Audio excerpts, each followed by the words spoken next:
Bab ketujuh. Terlempar ke masa lalu. POV Danang. Pagi ini aku sangat senang sekali hatinya. Buru-buru aku meminta Maya bersiap, mengajaknya untuk segera pergi ke kampung mantan mertuaku itu. Tahukah kalian untuk apa? Jelas untuk mempermalukan keluarga indah di sana. Bangun dong, sayang. Mandi cepat. Ujarku mencubit hidungnya yang mungil dan mancung itu. Malam ini Maya benar-benar luar biasa. Perempuan itu memang sangat berbeda sekali. Aku masih ngantuk, Mas. Ucapnya sembari memanyunkan bibir. Persis sekali seperti anak kecil. Mas mau pergi ke kampung orang tua indah. Mas mau usir mereka. Memang kamu tidak ingin lagi melihat kampung itu? Kamu serius mau usir mereka? Kasihan, Mas. Lagi pula itu kan tanah orang tua indah yang aku tahu. Tak lama setelah menikah denganmu, rumah sederhana yang berdiri di atas tanah itu disulap menjadi rumah yang sangat mewah. Sudah sih biarkan saja, Mas. Uangmu masih banyak. Masa tidak kamu bagi sedikit pun untuk Indah? Wanita itu seharusnya merasa senang dengan sikapku. Tapi dia justru sebaliknya. Tanah itu sertifikatnya sudah digadaikan ke Pak Mento. Rentenir yang ada di kampungnya itu. Uangnya untuk biaya operasi tumor di kepala Bapak Indah. Aku yang menebusnya dulu. Jadi tanah itu ya milikku. Makanya aku membangun rumah itu sebesar mungkin. Kamu paham? Harusnya saat itu Raihanlah yang menebus sertifikat tanah itu. Aku tahu betul Raihan menyukai Indah. Begitupun dengan Haris. Flashback. Aku, Raihan, Haris dan Indah kuliah di tempat yang sama. Tapi aku menganggap keduanya adalah musuh. Meskipun aku tidak tahu apakah keduanya menganggapku musuh juga. Tapi kami tidak pernah sekalipun bertegur sapa. Kami bertiga adalah bintangnya kampus. Sementara Indah saat itu adalah primadona kampus. Selain cantik, Indah sangat pintar. Dia juga salah satu siswa yang aktif dalam kegiatan sosial. Haris adalah sahabat Indah. Apapun permasalahan Indah dulu, Haris pasti tahu. Aku dan kakak beradik itu juga tinggal di kampung yang sama. Keluarga kami juga sangat terpandang. Kekayaan mereka seperti bersaing dengan kekayaan orang tuaku. Bahkan bisnis keluarga mereka juga menyaingi bisnis keluargaku. Sedangkan Indah, perempuan itu tinggal di kampung sebelah. Karena kami kuliah di tempat yang sama, jadilah kami saling mengenal. Saat itu, tak sengaja aku mendengar obrolan Haris dan Raihan di taman kampus. Haris ingin membantu Indah untuk menebus sertifikat rumahnya. Kalau tidak maka Indah dan keluarganya akan terusir. Itu kalau tidak salah saat kuliah kami baru ada setengah semester. Kalau aku ini kan anak orang kaya. Jadi tinggal minta ke ayahku jelas langsung keluar itu uang berapapun aku minta. Aku berpikir, mungkin dengan menebus sertifikat ayah Indah itu, aku bisa dengan mudah mengambil hati Indah. Dari mana kita punya uang sebanyak itu? Tanya Haris. Biar itu jadi urusan aku. Kasihan Indah dan keluarganya. Jawab Raihan. Di situ aku berpikir Raihan si pria dingin itu menyukai Indah. Tapi karena pembawaannya yang cuek ya, dia terkesan tidak suka perempuan. Tapi ternyata diam-diam perhatian dengan Indah. Jelas aku semakin bersemangat lagi mengetahui kepedulian dua orang itu. Alhasil aku menganggap mereka sebagai sainganku untuk mendapatkan cinta Indah. Lo mau minta mama sama papa? Kalau bisa kita bantu pakai uang tabungan kita sendiri, Ray. Ujar Haris. Satukan saja kalau begitu tabunganmu dan tabunganku. Balas Raihan. Kok lo yang terkenal cuek bisa peduli gitu sama Indah? Lo enggak? Iya, gue enggak suka sama Indah. Tenang aja, Riz. Gue cuma kasihan aja. Apalagi lo bilang waktu mereka cuma tinggal hari ini saja. Ujar Raihan. Haris pun tersenyum. Sepertinya mereka tidak menyadari kehadiranku yang berdiri di balik tiang mendengarkan obrolan mereka. Haris dengan semangatnya pamit pada Raihan untuk menemui Indah. Tak lama setelah Haris pergi, Raihan berucap, Maafin gue, Riz. Gue juga sebenarnya suka sama Indah. Lirihnya saat itu. Disitulah aku tahu kalau Raihan menyukai Indah. Tak mau kalah star, aku pun langsung mencari keberadaan Indah. Akulah yang harus memiliki Indah. Bukan Danang namanya kalau tidak bisa menjadikan Indah sebagai istri. Hari itu aku tidak melihat keberadaan Indah. Kuberanikan diri untuk bertanya kepadanya di mana Indah. Salsa bilang, Indah tidak masuk kampus. Segera aku pun bolos dari mata pelajaran kuliah selanjutnya. Dengan cepat aku bergegas ke parkiran mengambil motor ninjaku dan langsung mengendarainya dengan cepat. 15 menit berlalu, aku telah sampai di depan rumah kecil milik keluarga Indah. Di sana sangat ramai keributan. Ternyata Pak Mento rentenir kampung yang terkenal itu sedang marah-marah dan meminta keluarga Indah segera meninggalkan rumahnya. Bagaikan pahlawan kesiangan, aku turun dari sepeda motorku dan menghampiri Pak Mento. "Berapa hutang keluarga ini?" tanyaku. 40 juta beserta bunganya, ucap Pak Mento. Segera aku pun menghubungi ayahku. Tidak ada debat apalagi penolakan. Saat itu juga, ayahku meminta Pak Mento datang ke rumah untuk mengambil uang. Sertifikat rumah itu pun aku ambil dari tangan Pak Mento dan menyerahkannya pada keluarga Indah. Bisik-bisik warga kampung Indah sangat beruntung, membuatku merasa tersanjung. "Terima kasih, Danang," ucap Indah. Aku mengangguk. Saat itu juga aku mulai beraksi untuk mengambil hati Indah. Aku bersikap semanis mungkin dan mulai menawarkan persahabatan sekaligus cinta.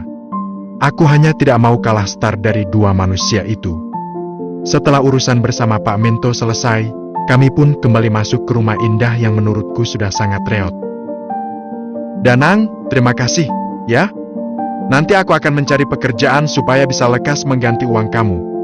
Aku tidak tahu lagi kalau sampai tidak ada kamu tadi, mungkin kami sudah terusir," ucap Indah. "Mak Danang terima kasih banyak. Kami akan mengganti uangnya," ucap keluarga Indah.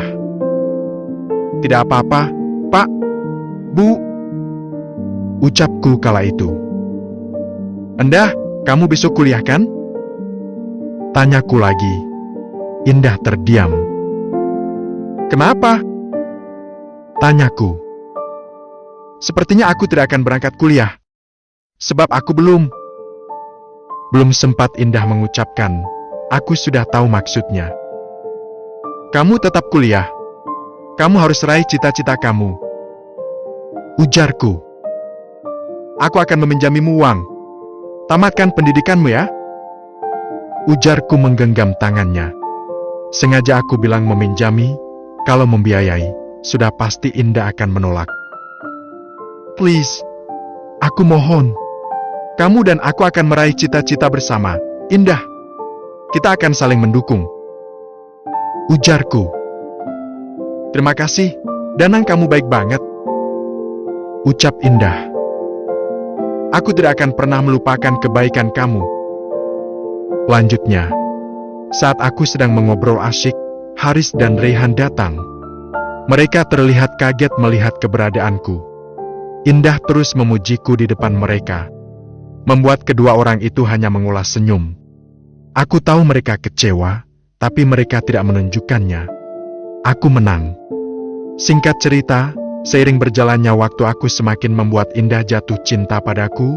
Hubungan Indah dengan kakak beradik itu juga kubuat semakin menjauh. Aku selalu berada di dekat Indah.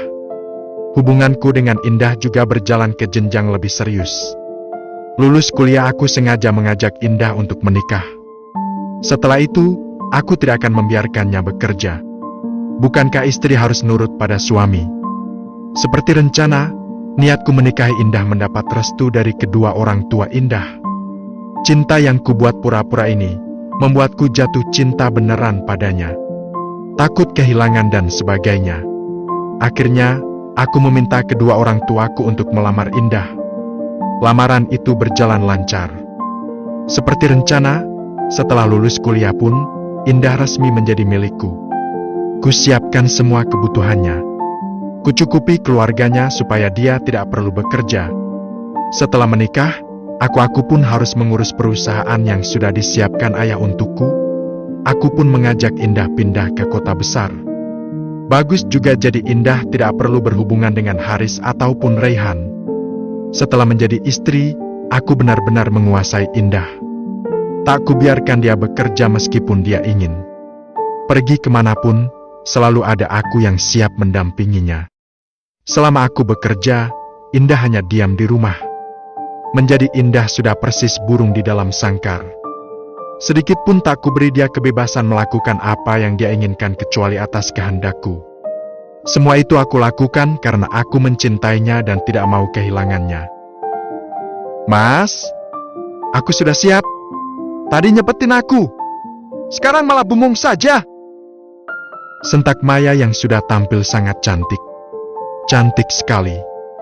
Tapi tak tahu kenapa pikiranku tertuju pada sosok Indah. Aku benci sekali dengannya. Aku ingin dia hancur, aku ingin dia memulai kehidupan semua dari nol. Ijazahnya bahkan ada di sini. Akan kubakar supaya dia sulit menemukan pekerjaan. Dia sudah tidak menjadi istriku, sedikit pun dia tidak berhak atas hartaku lagi.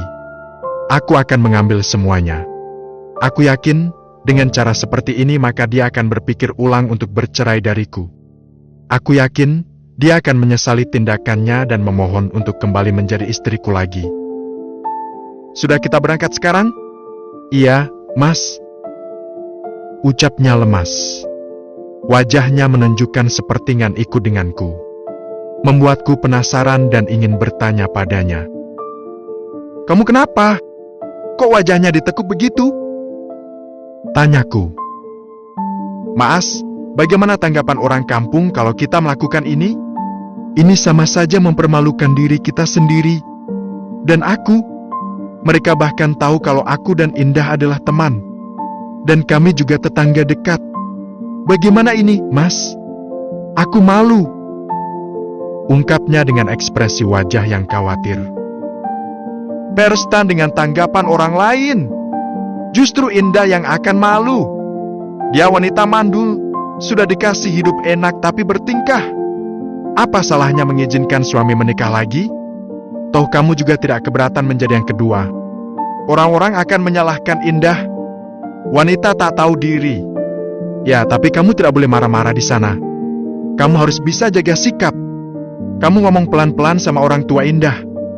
Kalau sampai kamu nggak bisa kontrol emosi, yang ada tanggapan orang tentang kamu bagaimana? Ujar Maya. Aku menyaring lagi ucapannya. Aku kan harus tetap terlihat baik.